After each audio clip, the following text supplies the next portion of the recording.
오늘은 우리 목자가 되시는 예수님께서 주신 말씀 시편 23편 1절부터 6절의 말씀을 중심으로 부족함이 없는 인생으로 채우심을 경험하라 라는 제목으로 은혜의 말씀을 선포하겠습니다. 하나님 말씀 선포될 때 부족함이 없는 부유하고 풍성한 삶으로 채우시는 하나님을 체험하시는 이 시간 되기 원합니다. 훌륭한 학자 아기바의 이야기입니다. 아기바는 어느 부잣집에 머슴으로 살던 중에 자신이 섬기는 주인의 딸과 사랑에 빠졌어요. 그래서 이 사실이 발각돼서 그 집에서 쫓겨나게 됐습니다. 그래서 그 집 주인 딸과 같이 쫓겨나서 둘이서 결혼식을 하게 됐는데, 아기바의 부인은 비록 사랑해서 결혼까지 하긴 했지만 이 남편의 무식함을 견딜 수가 없는 거예요. 머슴이었으니까 얼마나 무식했어요. 자기는 주인집 딸이었으니까 공부를 많이 했겠죠. 그래서 자신의 남편에게 이렇게 말합니다.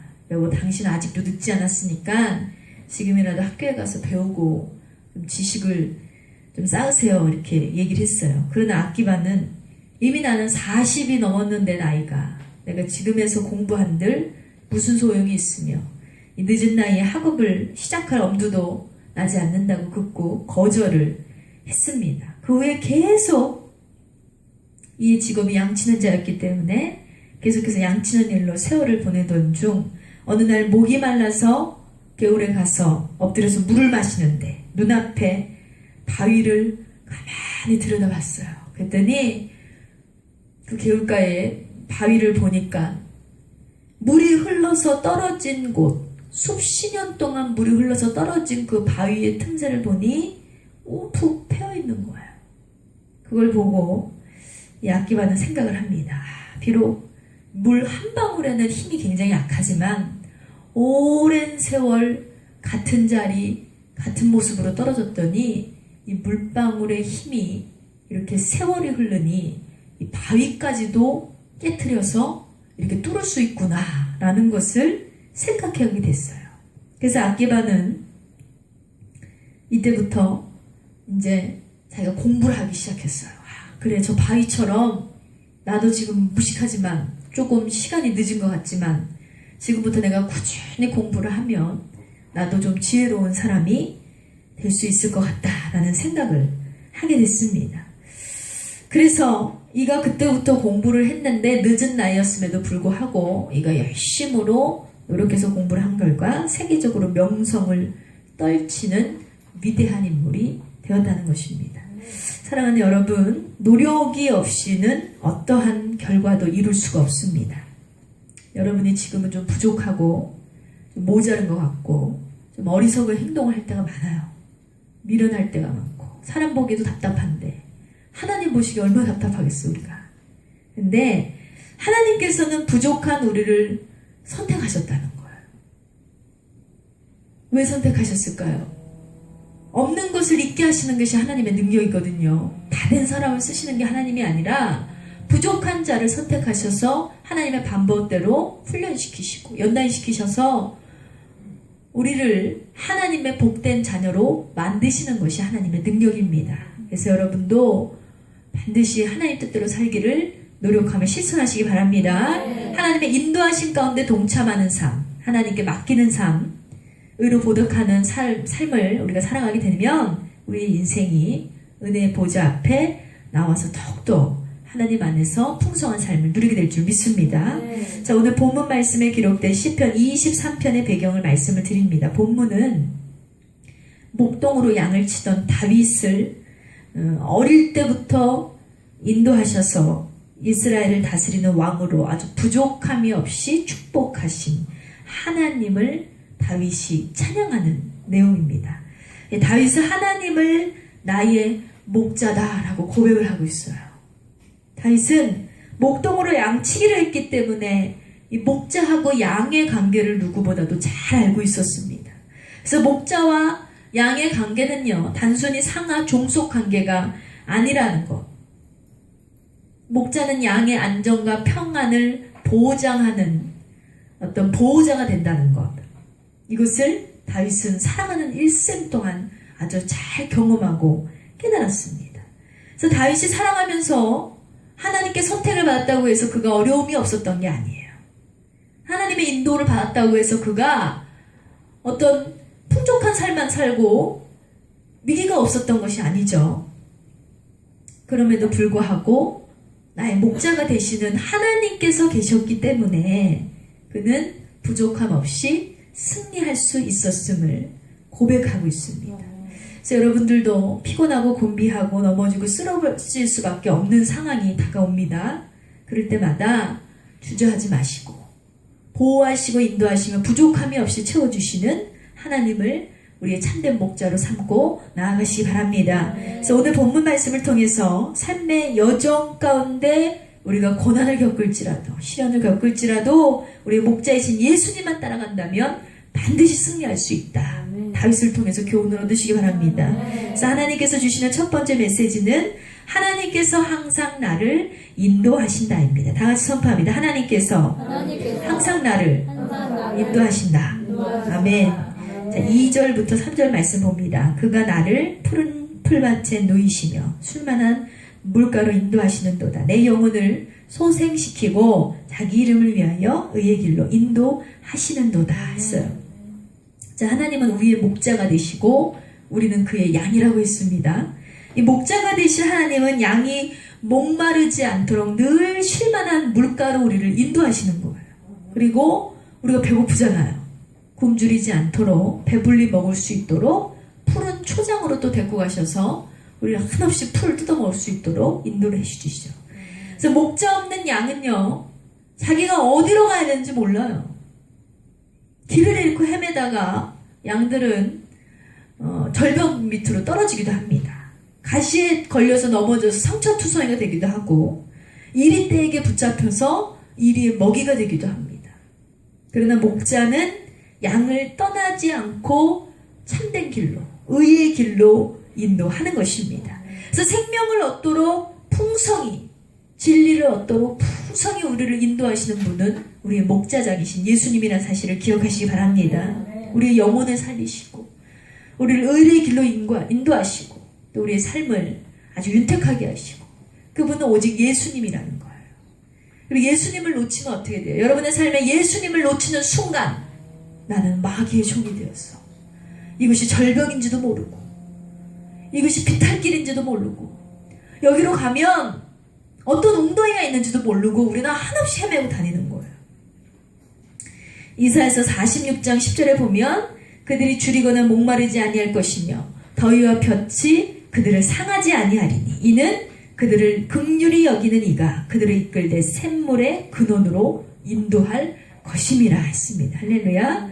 하나님은 자기 백성 이스라엘을 굉장히 지극히 사랑하셨어요. 사랑하는 이스라엘이 포로로 잡혀가서 고통당하는 것을 하나님 보시면서 너무 슬프셨다는 거예요. 결국은 그들을 구원하시죠. 목자 되시는 예수님이 굶주리고 목말라 하는 하나님의 백성들에게 생명의 근원이 되어주셨고 포로가 되어서 붙잡혀 있는 억눌려 있는 자들에게 자유를 주시고 흑암에 있는 자들을 빛으로 인도해 주시는 줄 믿으시기 바랍니다. 예수님께 인도받는 자들은요 사막 같은 삶을 살아갈지 않아서 그곳에서 꼭 우리는 먹을 수 있어요. 누릴 수 있어요. 잠잘 수 있어요. 평안할 수 있습니다. 낮에 해와 밤의 달도 나를 해치거나 상하게 할 수 없어요. 이스라엘 백성들에게 광야에서 생수를 주셨던 것처럼 우리의 목자장 되신 예수님께서 우리를 영원히 목마르지 않는 영생수로 마시게 하여 주신다는 것입니다. 요한계시록 7장 17절에 보면 이는 보호자 가운데 계신 어린 양이 그들의 목자가 되사 생명수 샘으로 인도하시고 하나님께서 그들의 눈에서 눈물을 씻어 주실 것임이라 했습니다. 여러분 어린 양이신 예수님께서 하늘로 승천하신 이후로 지금 어디 계세요? 하나님의 보호자 우편에 앉아 계심을 믿으십니까? 네. 보호자 우편에 앉아 계셔서 그분이 졸지도 아니하시고 주무시지도 아니하시고 우리를 늘 지켜보고 계세요. 여러분 우리는 사람만 속이면 된다고 생각하는 아주 야가 빠진 생각들이 있어요. 여기서 목사님만 속이면 되고 우리 엄마만 속이면 되고 내 동생만 속이면 되고 우리 사장님만 속이면 되고 모든 사람들이 그렇게 생각하고 있어요. 우리 남편만 속이면 되고. 그러면 그 눈만 피하면 내 모든 행동은 완전 범죄야 라고 생각을 하죠. 그런데 뚫어지게 졸지도 않고 주무시지도 않고 날 쳐다보시는 분이 계세요. 하나님. 여러분, 하나님은 절대 여러분에게 눈을 떼지 않으세요. 여러분이 하는 행동, 말, 모든 속임수, 거짓 다 알고 계시다는 거예요. 결국에 하나님은 진리의 영이시기 때문에 거짓을 드러나게 되시는 거예요. 밝히시는 거예요. 그래서 세상에 완전 범죄는 없어요. 20몇 년 전에 일어났던 사건도 어느 날 갑자기 계기가 되어서 그 사건을 다 들춰내기 시작하고, 이번에도 윤일병 사건이 일어나서 지금 이 땅에 국군 장병들이 받았던, 피 흘렸던 그 고통, 아무도 모르게 그들이 비참하게 죽을 수밖에 없었던 그 아픔, 십수년이 흘러난 지금에 다 그것을 밝히고 있어요. 어떤 계기가 되든지 간에 완전 범죄는 없어요.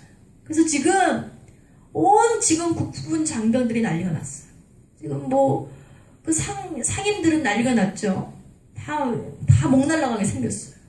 그래서 그런 범죄를 은폐하고 속이고 감추고 뒤에서 몰래 아이들을 괴롭히고 스스로 목숨을 끊은 것처럼, 그들이 스스로 괴로워서 그저 적응을 못해서 자살한 것처럼 조작을 했어요. 근데 알고 보니까 그들이 그냥 자기의 목숨을 그냥 끊은 게 아니에요. 그 불쌍한 우리의 청년들이 그렇게 죽을 수밖에 없었던 이유는 나를 괴롭히니까, 죽지 않으면 살 길이 없다고 생각하니까. 근데 지금 그런 은폐됐던 사실들이 다 드러나고 있잖아요. 무섭게 드러나고 있잖아요. 여러분, 여러분의 삶에서도 분명히 하나님이 다 보고 계십니다. 절대 사람은 속일 수 있으나 하나님은 속일 수 없다는 사실을 기억하시고 우리가 하나님의 뜻을 따라 살아가시기 바랍니다. 어린 양이신 예수님이 현재 보호자 우편에 앉아서 우리를 딱 지켜보고 계시다 했어요. 예수님의 인도함을 받는 자들은요, 이 땅에서도 부족함이 없게 인도를 받고 치욕을 받고 공급을 받고 그렇게 살아갈 수 있어요. 그런데 역으로 어때요? 우리의 삶 가운데 어려움이 찾아온 이유가 뭘까요? 여러분, 어려움이 찾아오기만 하면 혹시 하나님을 원망하지 않았는지, 평상시 하나님 믿지도 않으면서 어려움만 찾아오면 하나님 진짜 너무하신 것 같아요, 이렇게 얘기를 하는 거예요. 가장 무식한 사람들이 하는 얘기예요. 평상시 하나님 믿지도 않더니, 하나님 뜻대로 살지도 않더니, 하나님께 기도한 적도 없으면서 무슨 일만 일어나면 그때서야 하나님이 잘못했대. 말도 안 되는 얘기죠. 여러분, 스스로를 돌아봐야 돼요. 우리 안에 어려움이 생겼습니까? 과연 내가 하나님 뜻대로 산 적은 있는지, 하나님께 기도한 적은 있는지, 하나님 뜻대로 산 적도 없고 하나님께 기도한 적도 없고 하나님대로 앙망하며 나아간 적이 없으면서 하나님의 인도를 받고 싶다는 건 이것은 무슨 억지예요. 잘 먹고 잘 살 때, 하나님 평안 주셨을 때, 안식 주셨을 때 감사하고 기뻐하고 하나님께 예배하기를 힘썼어야 되지만 우리는 그렇지 않았잖아요. 여러분 잘 들으세요. 내가 그렇지 않았기 때문에 지금 힘든 거예요. 오늘날 여러분이 또 감사를 쌓지 않고 하나님 뜻대로 살지 않으면 언제 어떻게 위기가 다가올지 모릅니다. 교회 나오기 힘쓰시기 바랍니다. 하나님 뜻대로 살기를 기도하시기 바랍니다. 여러분에게 하나님께서 주신 누구나의 달란트가 있어요. 누구나 가장 모자란 것 같지만 하나님이 잘할 수 있는 무언가를 주셨어요. 찾으세요.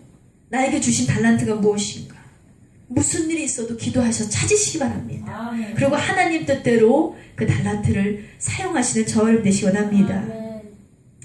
둘째로 하나님께서 주시는 메시지는 하나님께서 언제나 나를 보호하신다입니다. 다 같이 선포합니다. 하나님께서 언제나 나를 보호하신다.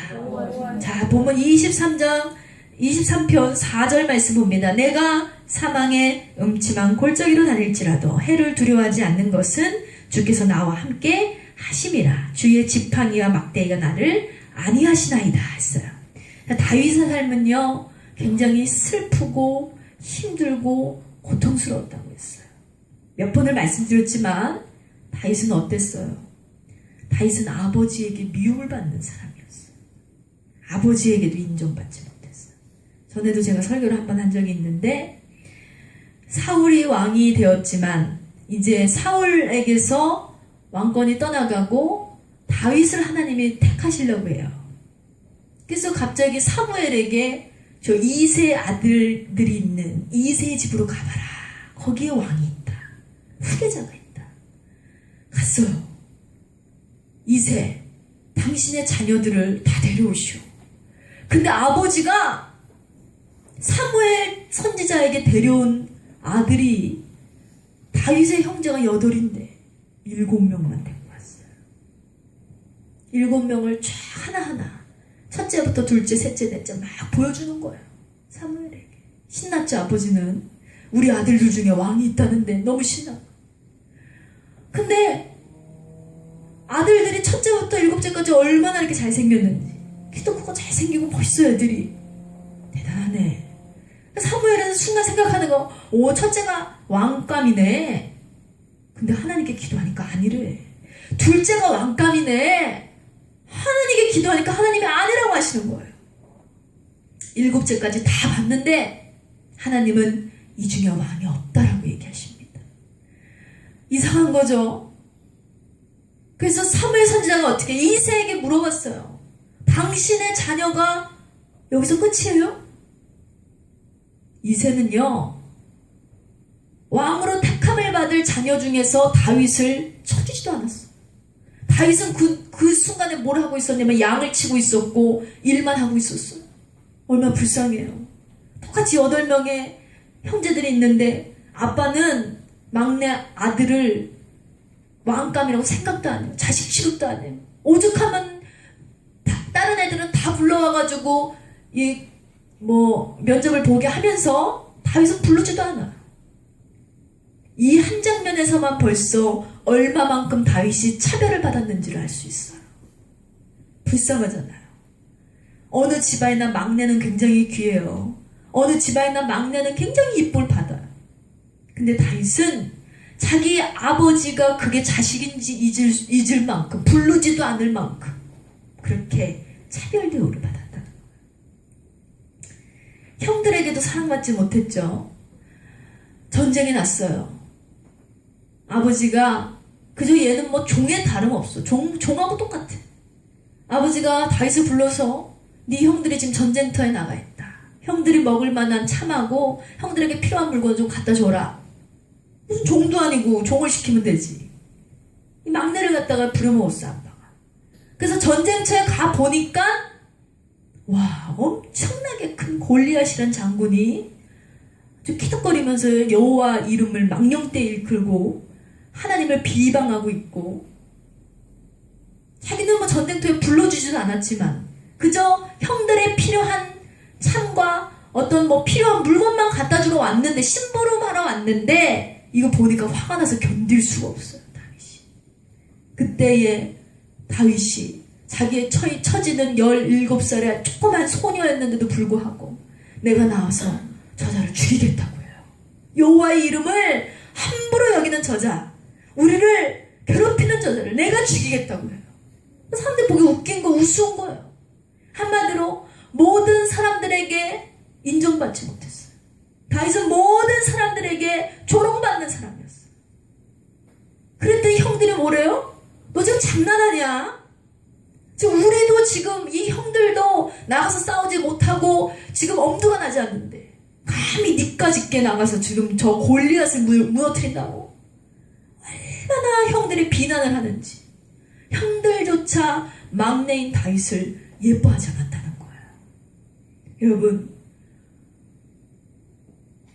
우리가 한 사람이라도 나한테 뭐라 그러면 우리 난리 나잖아요. 다윗은 이렇게 사랑하면서 자기의 친아버지에게도 친형들에게도 사랑받지 못하고 칭찬받지 못하고 어느 누구에도 인정받지 못하는 불쌍한 삶을 살았습니다. 여기서 끝이 아니잖아요. 그러게 살면서 하나님의 은혜로 왕이 됐는데 자기 아내 장인이 사울이 자기를 죽이겠다고 아주 그냥 밤낮 없이 쫓아다녀요. 그러다 이 저주를 받아서 사울이 죽었어요. 이제 나를 미워하는 것이, 이 세상에 나를 미워하는 자들이 너무나 많은데 끝났나 보다. 그랬더니 웬일이야, 내 속으로 난 자식 압살롬이 이제는 지 아비를 죽이겠다고 달려들어요. 다윗의 인생은요, 여러분, 그가 왕이 되었고 하나님께 으뜸이 되었고 쓰임을 받았다 하지만 그렇게 되기까지도 얼마나 많은 고통과 고난의 세월을 보내야 됐는지 몰라요. 다윗은 시편을 통해서 노래하잖아요. 하나님, 나의 대적이 어찌 그리 많은지, 내 대적이 너무 많아서 나를 치려 하나이다. 나를 도와주세요. 다윗은 날마다 하나님께 찬양하고 기도할 수밖에 없어요. 이것은 내 편이 되어야 될 사람들까지도 적이고 내 적인 사람들은 더 적인 거예요. 이렇듯 다윗의 삶은 사망의 음침한 골짜기를 다닌 것 같았어요. 정말 죽음의 터널을 지나가는 것 같은 얼마나 많은 상처와 아픔이 있었겠어요. 만일 다윗의 인생을 하나님께서 보호하시지 않았더라면, 인도하시지 않았더라면, 그는 날마다 죽이고자 하는 사람, 날마다 미워하는 사람 주변에 투성인데 해를 당하지 않았겠습니까? 위태로운 삶을 살았다는 것입니다. 그러나 하나님께서는 언제나 이러한 다윗과 함께 하셨다는 거예요. 그를 지키고 보호해 주셨습니다. 베들레헴 골짜기에서 양치기 할 때에도 하나님께서는 커다란 곰과 사자가 나타나도 다 그를 보호해 주셨기에 그 사자의 입을 찢고 곰을 쳐서 엎드려뜨리면서까지 그는 용기 있게 싸웠다는 거예요. 비록 이 블레셋과의 전쟁에서도 하나님이 함께 하시지 않았다면 어떻게 물맷돌 5개로 골리앗을 무너뜨릴 수 있어요? 칼로도 창으로도 안 되는 골리앗을. 그렇지만 하나님은 승리하게 하셨죠. 비록 여러분 사망의 음침한 골짜기를 여러분이 걸어가신다 할더라도, 사방이 나를 우겨싸고 대적하라 한다 하더라도 여러분이 믿음만 있으면 이길 수 있다는 것입니다. 하나님께서 나의 목자장만 되시면 돼요. 하나님께서 그의 지팡이와 막대기로 나를 인도해 주시기만 하면 우리는 언제나 승리하며 살 길로 나아가게 될 줄 믿습니다. 여러분, 우리가 믿는 하나님은요, 우리를 권능의 팔로 꽉 붙잡기를 원하세요. 결국 그것을 거부하는 건 우리죠. 하나님은 나를 도와주시길 원하고 나를 붙잡으시길 원하고 나를 보호하시길 원하는데 하나님 뜻대로 살지 않고 하나님 원대로 살지 않고 하나님 말씀대로 살지 않고 하나님의 명령에 지켜 행하지 않으면 하나님 어떻게 우리를 도와주시겠습니까?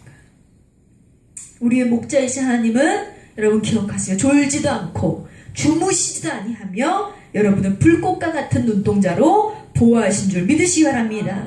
다니엘서 6장 22절에 보면 나의 하나님이 이미 그 천사를 보내어 사자들의 입을 봉하셨으므로 사자들이 나를 상해하지 못하였으니 했어요. 하나님은 다니엘에게도 은혜를 베푸셨죠. 포로 생활 중에 총리가 되는 기적이 일어났어요. 거기서 이제 행복의 시작인 줄 알았어요. 근데 다니엘을 시기하는 사람들, 어디서나 나를 괴롭히는 사람들, 나를 시기하는 사람들, 미워하는 사람들은 있어요. 다니엘을 시기하는 사람들이 다니엘을 모함하고 그를 옥에 가두고자 했어요. 그랬기 때문에 그들이 꾀를 냈어요. 어떻게 하면 다니엘을 좀 왕의 눈에서 벗어나서 저가 총리가 됐는데 저를 갖다가 죽일 수 있을까? 40일 동안 누구든지 왕 외에 다른 일을 경외하면 사자굴에 넣기로 했어요. 40일 동안 주일이 몇 번 있을 것 같아요, 여러분? 주일 40일이면 거의 한 달하고 열흘이잖아요. 한 5번은 있겠죠. 근데 다니엘은 또 주일만 성수하는 자가 아니었어요. 매일매일 하나님께 기도하는 사람이었어요. 다니엘은 이 사실을 알았어요. 40일 동안 내가 왕 외에 다른 이에게 절을 하거나 기도하거나 경배하거나 하면 나는 사자굴에 들어가는 거야. 여러분 같으면 어떻게 선택하시겠어요? 기도 안 하겠지. 그냥 내가 살려고. 내가 잡혀가서 죽게 생겼는데 왜 기도를 해? 근데 다니엘은 어땠어요? 이 사실을 알고도 전과 같이 기도하기를 멈추지 않았다는 거예요. 기도의 사람 다니엘에게는요, 어떤 이유도 환경도 조건도 기도를 멈추게 할 수 없었다는 것입니다. 그는 어떤 상황에서도 하나님을 신뢰했어요. 하나님의 뜻대로 살기를 원했다는 거예요. 결국 다니엘은 그들의 모함대로 사자굴에 던져지게 됐습니다. 다윗은 말 그대로 이 사무엘은 말 그대로 그랬어요. 내가 이렇게 기도하다가 사자에게 잡혀먹어도 할 수 없어. 이게 하나님의 뜻이라며 그냥 이렇게 돼야지 뭐. 생각을 했어요. 각오를 했다는 거예요. 그 마음을 누가 아셨을까요? 하나님이 아셨죠. 결국 무서운 사자들이 막 굶주렸어요. 며칠을 굶고 그들이 입을 벌리고 다니엘을 먹으려고 했을 때, 그때 하나님이 천사장들을 쫙 보내서 사자들의 입을 봉해 주셨다는 것입니다. 하나님을 신뢰한 다니엘은요, 결국 그들의 원대로 시기하고 자기를 모함했던 나쁜 사람들의 원대로 사자굴에 던져졌으나 다니엘은 머리털 하나도 상하지 않고 살아서 돌아오게 됐다는 것입니다. 여러분, 하나님께 간구하는 자는 절대적으로 하나님께서 보호하시고 지키신다는 사실을 기억하시기 바랍니다. 여러분, 사람 두렵고 세상이 두렵고 뭐 가족이 두렵고 그래서 나는 예배할 수 없고 교회 다닐 수 없고 뭐 때문에 그렇고 상황이 그렇고 환경이 그렇고 그거 말할 수가 없다는 거예요. 다니엘 보세요. 너 기도하면 사자굴에 쳐넣을 거야. 그래, 쳐넣어. 그리고 기도하러 나왔잖아요. 그때는 사자굴에 들어갔으나 사자들이 그를 먹지 못했다니까요. 이러한 기적을 이루시는 분이 하나님이세요. 여러분, 믿음이라는 것은 내가 믿을 수 없는 상황에서 믿는 것이 믿음이지, 아무나 개나 소나 다 믿을 수 있는 상황에서 믿는 사람이 뭐가 특별해요? 믿을 수 없는 상황을 믿음으로 나가는 것, 그것이 진짜 믿음임을 기억하시기 바랍니다. 세 번째로 하나님께서 주시는 메시지, 하나님께서 나를 부족함이 없게 채우신다. 다 같이 선포합니다. 하나님께서 나를 부족함이 없도록 채우신다. 아멘. 자, 1절과 5절에 보면 여호와 나의 목자신 내가 부족함이 없으리로다 라고 고백을 했죠. 주께서 내 원수의 목전에서 내게 상을 차려주시고 기름을 내 머리에 부으셨으니 내 잔이 넘치나이다 했어요. 다윗은 수많은 시련과 아픔의 세월을 경험해야 했다고 했습니다. 도망자의 삶을 살기도 했고 전쟁 위험에 가운데 있기도 했고 그때마다 하나님께서 목자가 돼서 도와주셨죠. 부족함이 없게 해주셔서 환난을 명쾌하셨고 공피 중에 풍요롭게 하셨고 은혜를 베풀어 주시고 모든 것이 합력하여 선을 이룰 수 있도록 이루어 주셨습니다. 힘들고 어려운 자신의 삶의 모든 순간마다 하나님 다 도와주셨어요. 수많은 대적들과 전쟁에서 승리도 하게 하셨잖아요. 포로로 붙잡혀온 대적들 앞에서 하나님께서는 승리자를 위한 풍성한 상도 차려주셨습니다. 하나님이 기름 부으셔서 원수들 앞에서 가장 존귀한 자로 그를 세워주셨습니다. 그리고 하나님께서 말씀하시기를 다윗과 같이 내 마음에 합한 자가 없다 이렇게 얘기하셨어요. 하나님이 너무 만족하는 자였어요. 다윗과 같은 자가 없어. 다윗처럼 내 마음에 합한 자가 없어. 하나님이 그렇게 말씀하신 거예요. 여러분, 다윗의 믿음을 본받으시는 저와 여러분 되시기 원합니다. 하나님이 여러분을 지켜주세요. 보호하실 것입니다. 하나님 믿기만 하면, 하나님 뜻대로 살기만 하면, 어떠한 어려움이 있어도 하나님 원대로 따라가기만 하면 하나님께서 부족함 없이 여러분의 삶을 채워주실 줄 믿습니다. 요한복음 10장 9절의 말씀에 보면 나는 내가 문이니 누구든지 나로 말미암아 들어가며 구원을 얻고 또 들어가며 나오며 꼴을 얻으리라 했어요. 들어오든지 나가든지 하나님께서 우리에게 꼴을 얻을 수 있는 어떤 양식을 얻을 수 있는 복을 얻을 수 있는 기회를 주신다는 거. 누구에게? 하나님을 믿고 따르는 자들에게, 여호와 하나님을 믿고 신뢰하는 자들에게. 그래서 예수님께서는 여러분이 양이라면 예수님은 여러분의 목자가 되어주시고 양의 문이 되어주시고 목자의 인도함을 받는 양은 부족함이 없도록 채워주신다는 것입니다. 들어가도 복을 받고 나가도 복을 받고 풍성한 복을 하나님께서 공급해 주신다는 거예요. 여러분, 우리는 어느 누구도 우리의 미래를 예측할 수가 없어요. 지금 우리가 어려움을 겪을 때가 있잖아요.